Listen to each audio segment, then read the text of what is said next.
Good morning. এখন দেখো জগন্নাথের পুজো হয়ে গেছে, আজকে রথের দিন, তো পুজো করে দিয়েছি। তারপর একটু টিফিন খাবো আর একটু সন্ধ্যাবেলা মেলায় যাব, একটা ছোট্ট মিনি ব্লগ তোমরা দেখতে থাকো।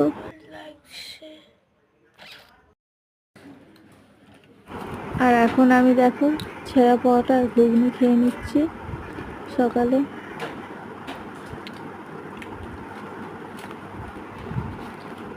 পরে আর আওয়াজ দিয়ে দেবো।